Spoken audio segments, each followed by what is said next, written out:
ಎಷ್ಟು ಖುಷಿ ಆಯ್ತು ವಿಸಲ್ ಎಲ್ಲ ಬರ್ತಾ ಶೋ ಸೋ ಎಕ್ಸೈಟಿಂಗ್. ಅದೇ ನಾನು ಹೇಳ್ತಿದ್ದೀರಾ, like I feel I am from here because ಆ ಥರ ನನಗೂ ವೆಲ್ಕಮ್ ಬರುತ್ತೆ. Thanks to Appu's fans and then everybody else, cinema lovers, the audience has been very very very kind. ಭಾಳ ಖುಷಿ ಆಗ್ತಿದೆ ನನಗೆ, ತುಂಬ ಪ್ರೀತಿ, ನನಗೂ ಪ್ರೀತಿ ಜಾಸ್ತಿ ಇದೆ ನಿಮ್ಮ ಮೇಲೆ. So thank you so much. ಕೆಲವೊಂದು ಕಡೆ ಸಿನಿಮಾನ ರೌಡಿಸಮ್ ಸಿನಿಮಾ ಅನ್ಕೊಂಡಿದೆ, ಬಟ್ ಅದು ರಾಜಿಗೊಂದು ಎಮೋಷನಲ್ ಅದು ಮೇಲೆ ಇಲ್ಲ, ಸಿನಿಮಾದ ಕ್ಲೈಮ್ಯಾಕ್ಸ್ ತುಂಬ ಎಮೋಷನಲ್ ಆಗಿರೋದು. ಎಸ್, ಇದು ಬರೀ ರೌಡಿಸಮ್ ಬಗ್ಗೆ, ಬರೀ ಈ ಥರ ಒಂದು ಗ್ಯಾಂಗ್ಸ್ಟರ್ ಫಿಲ್ಮ್ ಅಲ್ಲ.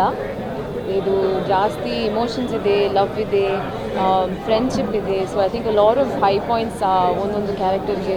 So good writing, amazing screenplay. So ಆ ಡೈರೆಕ್ಟರ್ ಚೈತನ್ಯ ಅವರು has done a great job. So ಎಲ್ಲರೂ ನೋಡಿ, ಪಿಕ್ಚರ್ ರಿಲೀಸ್ ಆಯಿತು ನಮ್ಮ ಪಿಕ್ಚರ್. So enjoy. ನಿಮ್ಮಿಬ್ಬರ ಕಾಂಬಿನೇಷನ್ ಬಗ್ಗೆ ನೀವೇ ಹೇಳ್ಬೇಕು. ಹಾಂ, ನನಗೆ ತುಂಬ ಖುಷಿ when I watch Vinod and me, especially ಆ ಶುರು ಸಾಂಗ್, ಚಿಕ್ಕದು ಒಂದು ಮಾಂಟಾಜಸ್ಸು ನಮ್ಮಿಬ್ಬರು ಜೊತೆ getting to know each other, ಆ ಲವ್ ಫೇಸ್ ಇದೆಯಲ್ಲ, ನನಗೆ ಅದು ತುಂಬ ಇಷ್ಟ. ನೋಡೋಕ್ಕೇ ಚೆನ್ನಾಗಿದೆ and the song is so beautiful. So ನಾವು it's not for me to talk, ನೀವೇ ಮಾತಾಡಬೇಕು, ಆಡಿಯನ್ಸ್ನೇ ಹೇಳಬೇಕು.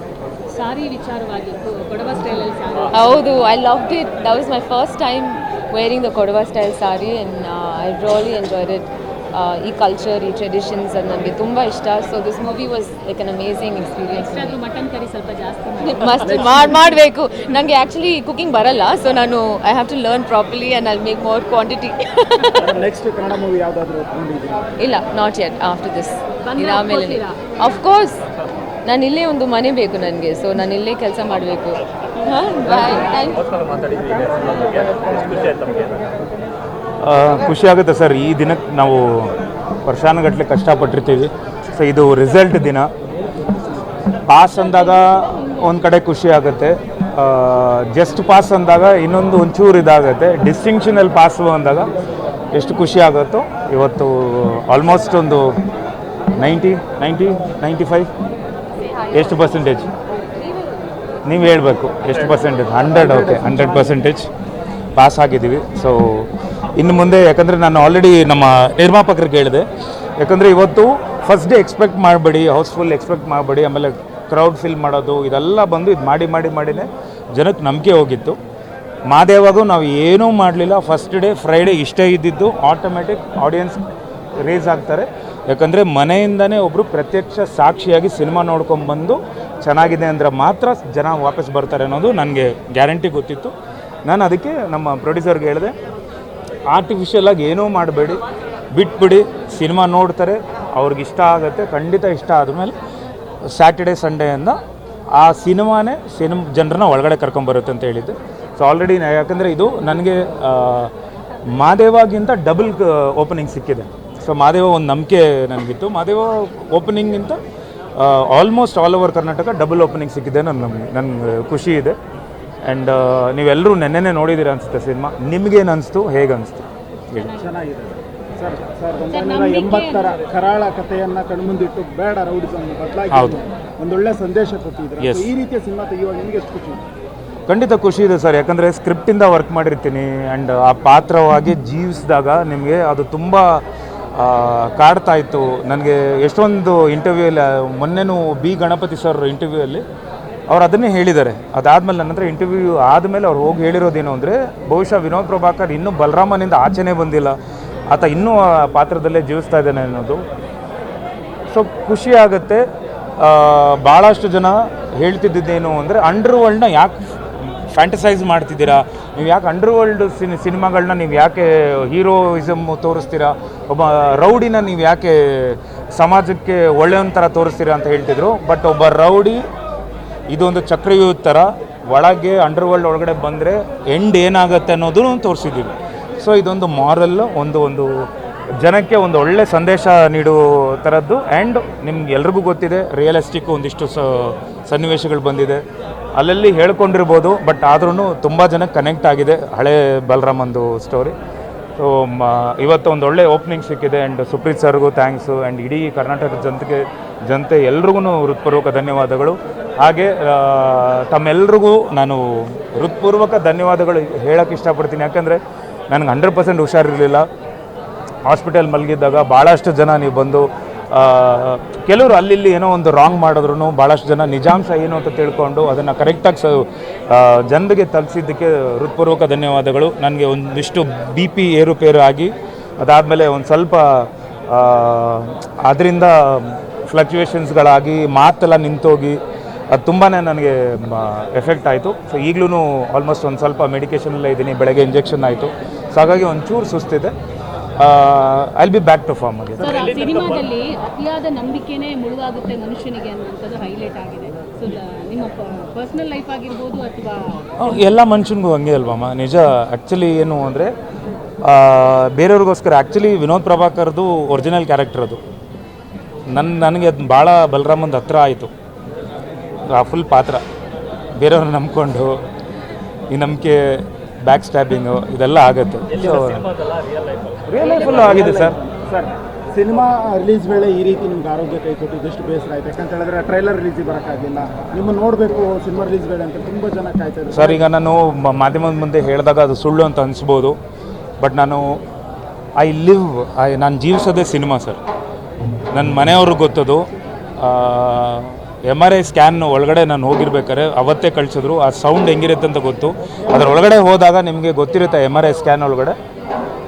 ಆ ಟೈಮಲ್ಲೂ ನನಗೆ ಈ ಥರ ಬಂದು ಮಲ್ಕೊಂಡಿದ್ದೀನಿ, ನನ್ನ ಪ್ರಚಾರ ಕೊರತೆ ಆಗುತ್ತಲ್ವ ಅಂಥೇಳಿ ನನಗೆ ಅದೇ ಓಡ್ತಾ ಇತ್ತು. ಅದಾದಮೇಲೆ ನಮ್ಮ ಸಾಂಗ್ ಒಂದು ಅದು ತಲೆಗೆ ಹೋಗ್ತಿತ್ತು, ಆಲ್ ಓಕೆದು ಸಾಂಗು ಅದೊಂದು. ಸೊ ಎರಡೂ ನಾನು ಹೆಂಗೋ ಬ್ಯಾಲೆನ್ಸ್ ಮಾಡಿ ಇವತ್ತು ನನ್ನ ಬದಲು ಅಫ್ಕೋರ್ಸ್ ನಾನು ಸ್ವಲ್ಪ ಕುಗ್ಗಿದ್ದೀನಿ ಅಂತ ಗೊತ್ತಾಗಿ ಆ್ಯಕ್ಷನ್ ಪ್ರಿನ್ಸ್ ಧ್ರುವ ಸರ್ಜಾ ಅವ್ರು ಬಂದು ಅವರು ಲಾಂಚ್ ಮಾಡಿಕೊಟ್ರು. I really thank you also. So I thank everybody, the whole team.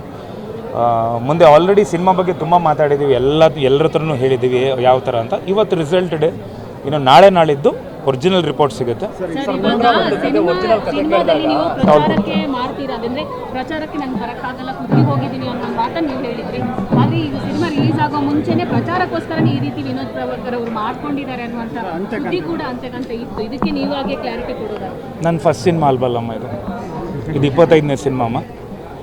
And previous year 2025 Madeva ಅಂತ ಒಂದು ಹಿಟ್ ಸಿನಿಮಾ ಕೊಟ್ಟ ಮೇಲೆ ಇದರ ಅವಶ್ಯಕತೆ ನನಗಿರಲಿಲ್ಲ. ಅವತ್ತಿಂದ ಇವತ್ತಿನವರೆಗೂ ನಾನು ನೋಡ್ಕೊಂಬರ್ತಿದ್ದೀರಾ.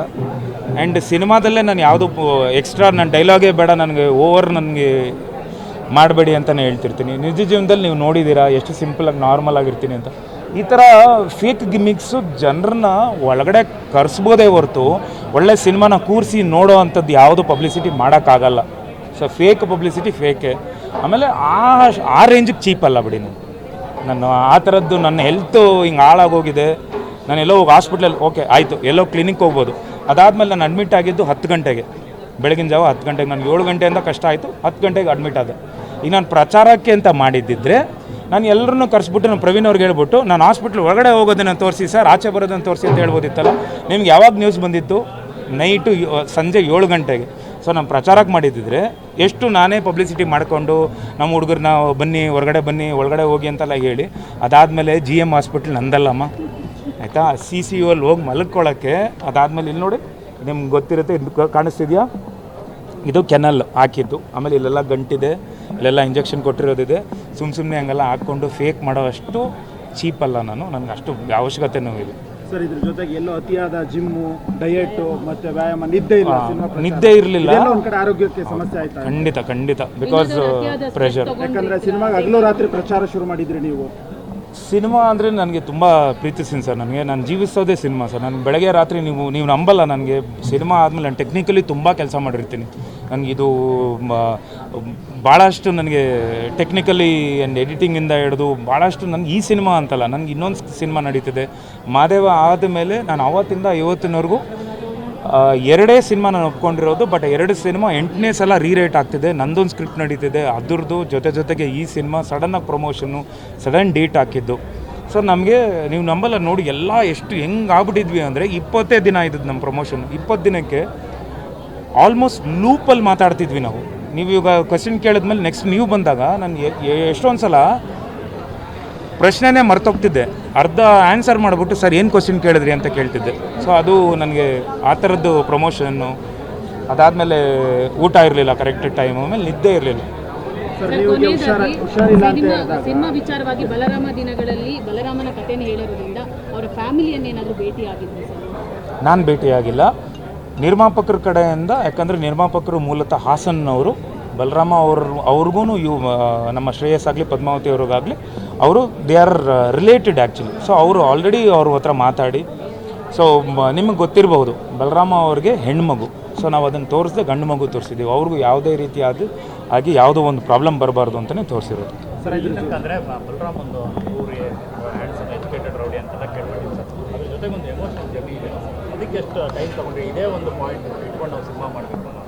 ಸೊ ಆ ಥರದ ಜರ್ನಿ ಅದು ಸ್ಕ್ರಿಪ್ಟಿಂದನೇ ನನಗೆ ನಾನು ತುಂಬ ಇನ್ವಾಲ್ವ್ ಆಗಿ ಆ್ಯಂಡ್ ನಾನು ಆಫ್ಟರ್ ಮಾದೇವ ನಾನು ಯಾವುದೇ ಇಮೋಷ್ನಲ್ ಬಿಕಾಸ್ ನನಗೆ ಟ್ರಂಪ್ ಕಾರ್ಡ್ ಅದು ಒಂದು ರೇರ್ ಕಾಂಬಿನೇಷನ್. ಏನು ಅಂದರೆ ಆ್ಯಕ್ಷನ್ ವಿತ್ ಇಮೋಷನ್. ಅದು ನಮ್ಮ ತಂದೆ ಮಾಡ್ತಿದ್ರು. ಸೊ ಆ್ಯಕ್ಷನ್ ವಿತ್ ಇಮೋಷನ್ ಯಾವಾಗ ಒಬ್ಬ ಆ್ಯಕ್ಷನ್ ಹೀರೋ ಇಮೋಷ್ನಲ್ ಆಗಿ ಆ್ಯಕ್ಟ್ ಮಾಡ್ತಾನೆ ಅದು ತುಂಬ ಪ್ಲಸ್ ಆಗುತ್ತೆ. ಸೊ ಅದು ನನಗೆ ಮಾದೇವದಿಂದ ನನಗೆ ಅದು ಯಾವಾಗ ಜನ ಒಪ್ಕೊಂಡ್ರು ಅದನ್ನು, ಸೊ ನಾನು ಅದು ಕಂಟಿನ್ಯೂ ಮಾಡ್ತಾಯಿದ್ದೀನಿ. ಸೊ ಖಂಡಿತ ಇನ್ನು ಮುಂದಿನ ಸಿನಿಮಾಗಳು ಅದಾದಮೇಲೆ ನೀವು ನೋಡಿರ್ಬೋದು ಬಲರಾಮದಲ್ಲೂ ಫೈಟಲ್ಲೂ ಇಮೋಷನ್ಸ್ನ ಬಿಟ್ಟಿಲ್ಲ ನಾವು. ಆ ಫೈಟು, ಆ ಹುಡುಗರು, ಆ ಎಮೋಷನ್ನಿಂದನೇ ಅವನು ಅರೆಸ್ಟ್ ಆಗೋದು. ಸೊ ಯಾವುದೇ ರೀತಿಯಾದ ಇಮೋಷನ್ಗಳನ್ನ ಬಿಡದೆ ನಾವು ಮಾಡಿದ್ದು ವರ್ಕೌಟ್ ಆಗ್ತಿದೆ. ಸರ್, ಸಿನಿಮಾದಲ್ಲಿ ಒಂದಷ್ಟು ರಿಯಲ್ ರೌಡಿಗಳ ಹೆಸರು ಅಂದರೆ ಅರ್ಧಂಬರ್ಧ ಹೇಳಿದ್ದೀರಾ, ರೈ ಅಂತ ಹೇಳಿದ್ದೀರಾ, ಅಜಯ್ ರಾಜ್ಪೂತ್, ಆ ರೀತಿಯ ರಿಯಲ್ ರೌಡಿಗಳ ಹೆಸರು ಹೇಳ್ಬೇಕಾದ್ರೆ ಎಲ್ಲ ಒಂದು ಕಡೆ ಭಯ ಅಥವಾ ಆ ಟೆನ್ಷನ್ ಏನು ಇರಲಿಲ್ವಾ? ಸರ್ ಇಲ್ಲ ಸರ್, ಯಾವುದೂ ಇಲ್ಲ. ಯಾಕಂದರೆ ನನಗೆ ಆಲ್ಮೋಸ್ಟು ನಾನು ನಿಮ್ಮ ಮೀಡಿಯಾದಲ್ಲೂ ಶೇರ್ ಮಾಡ್ಕೊಂಡಿದ್ದೀನಿ. ಸೊ ಯಾರು ನನಗೆ ಎಲ್ಲರೂ ಪರಿಚಯ ಇದ್ದಾರೆ. ಆಮೇಲೆ ನಮ್ಮ ತಂದೆಯವ್ರಿಗೆ ಭಾಳಷ್ಟು ಒಡನಾಟ ಇತ್ತು. ಅವ್ರ ಮೇಲೆ ತುಂಬ ಅಭಿಮಾನ ಇಟ್ಕೊಂಡಿದ್ರು. ಹಾಗಾಗಿ ಎಲ್ಲರೂ ನನ್ನ ಹತ್ರ ಮಾತಾಡಿದ್ದಾರೆ. ಎಲ್ಲರೂ ಈ ಥರ ಮಾಡ್ತಿದ್ದೀನಿ ಅಂದಾಗ ಮಾಡು, ನಾವೆಲ್ಲ ಸಪೋರ್ಟ್ ಮಾಡ್ತೀವಿ ಅಂತಲೇ ಹೇಳಿದ್ದಾರೆ ಸರ್. ಕೊನೆಯದಾಗಿ ಸರ್, ನೀವು ಹುಷಾರಿಲ್ಲ ಅಂತ ಕೇಳಿದಾಗ ಅಭಿಮಾನಿಗಳು ತುಂಬ ಆತಂಕಕ್ಕೆ ಒಳಗಾಗ್ತಾರೆ. ಆಸ್ಪತ್ರೆ ಬೆಡ್ ಮೇಲೆ ಮಲಗ್ತೀರಾ, ನಿಮ್ಗೇನು ಕಾಡುತ್ತೆ? ತುಂಬ ಕಾಡಿದ್ದಂದರೆ ಹೊರಗಡೆ ಒಂದು ರೀತಿಯ ಸುದ್ದಿ ಹೊರಡ್ತಿದೆ. ನೀವು ಹೊರಗಡೆದು ನನಗೆ ಗೊತ್ತಾಗಲಿಲ್ಲ ಸರ್ ಫಸ್ಟು, ಬಿಕಾಸ್ CCU ಇದ್ದೆ. ಬಿಕಾಸ್ ICU ಜಾಗ ಇರಲಿಲ್ಲ ಅಂತೇಳಿ ICU ಕ್ರೌಡೆಡ್ ಆಗಿತ್ತು ಅಂತ CCU is cardiac care unit. So ಅಲ್ಲಿಗೆ ನನ್ನ ಮಲಗಿಸಿದ್ರು. MRI ಸ್ಕ್ಯಾನ್ ಆದಮೇಲೆ ನನ್ನ ಹೆಂಡತಿ ಹತ್ರ ನಾನು ಕೇಳಿದ್ದೆ, ಸ್ಟ್ರೆಚಲ್ಲಿ ಕರ್ಕೊಂಡು ಹೋಗ್ಬೇಕಾದ್ರೆ ನಾನು ನೋಡಿದ್ದೆ, ಏನಕ್ಕೆ CCU ಕರ್ಕೊಂಡು ಹೋಗ್ತಿದ್ದಾರೆ, ನನಗೇನು ಹಾರ್ಟಿಗೆ ಪ್ರಾಬ್ಲಮ್ ಇಲ್ವಲ್ಲ ಏನಕ್ಕೆ ಅಂದೆ. ಇಲ್ಲ ಬೆಡ್ಡು ಇಲ್ಲಿ ದಿಸ್ ಇಸ್ ಮೋರ್ ಪ್ರೈವೇಟ್ ಅಂತೇಳಿ ಅಲ್ಲಿದ್ದರು. ಬಟ್ ನನಗೆ ಆಲ್ಮೋಸ್ಟ್ ನನಗೆ ಇನ್ನೂ ಆ ಒಂದು ಮೆಡಿಸಿನ್ಸ್ ಆಗಲಿ ಇನ್ನೂ ಒಂಥರ ಹ್ಯಾಲುಸಿನೇಷನ್ ಅಂತಾರದನ್ನು ಒಂಥರ ಇರ್ಬೇಕಾದ್ರೆ ನನ್ನ ಟೈಮ್ ಗೊತ್ತಾಗ್ತಿರ್ಲಿಲ್ಲ. ನನ್ನ ವೈಫ್ ಅವ್ರು ಬಂದು ಹೇಳಿದ್ರು ಈ ಥರ ಹೊರಗಡೆ ಎಲ್ಲ ಈ ಥರ ಆಗ್ತಿದೆ, ಆಮೇಲೆ ಮಾಧ್ಯಮದವರೆಲ್ಲ ಕೆಳಗಡೆ ಬಂದು ನಿಂತಿದ್ದಾರೆ ಅಂದಾಗ ನಾನು ಫಸ್ಟ್ ಹೇಳಿದ್ದು, ನೀನು ಹೋಗು ಮಾತಾಡು, ನೀನು ಕರೆಕ್ಟಾಗಿ ಮಾತಾಡಬೇಕು, ನೀನು ಸಂದೇಶ ಕೊಡು ಅವ್ರಿಗೆ. ಯಾಕಂದರೆ ಅವ್ರಿಗೆ ತಪ್ಪಾಗಿ ಬೇರೆ ಯಾರೂ ಇದು ಮಾಡೋದು ಬೇಡ, ನಮಗೆ ಆ ಜವಾಬ್ದಾರಿ ಇದೆ. ನಾ ಆ ಜವಾಬ್ದಾರಿಯುತ್ತಾಗಿ ಯಾವತ್ತೂ ನಾನು ಆ ಥರದ್ದು ಜವಾಬ್ದಾರಿ ಇಲ್ಲದೆ ನಡ್ಕೊಂಡಿಲ್ಲ. ಹೋಗು ಅಂತ ಹೇಳಿದ್ದೆ. ಅವ್ರು ಕರೆಕ್ಟಾಗಿ ಬಂದು ಆನ್ಸರ್ ಮಾಡಿದ್ರು. ಈಗ ಹೇಗಿದೆ ಸರ್ ಆರೋಗ್ಯ? ಶೇಕಡ ಒಂದು 75% ಸುಧಾರಿಸ್ಕೊಂಡಿದ್ದೀನಿ. ಇವತ್ತು ರಿಲೀಸ್ ಅಂತ ನಾನು ಭಾಳಷ್ಟು ಜನ ಎವ್ರಿ ಸಿನಿಮಾ ನಾನು ಬರ್ತೀನಿ, ಅವ್ರ ಅಭಿಮಾನಿಗಳು ನಾನು ನಿರಾಶೆ ಮಾಡಬಾರ್ದು ಅಂತ ನಾನು ಆದಷ್ಟು ಒಂದು ಸ್ವಲ್ಪ ರೆಸ್ಟ್ ಮಾಡಿದ್ರೆ ಒಳ್ಳೆಯದು ಅಂತ ಡಾಕ್ಟ್ರ್ ಹೇಳಿದ್ರು. Okay sir, thank you.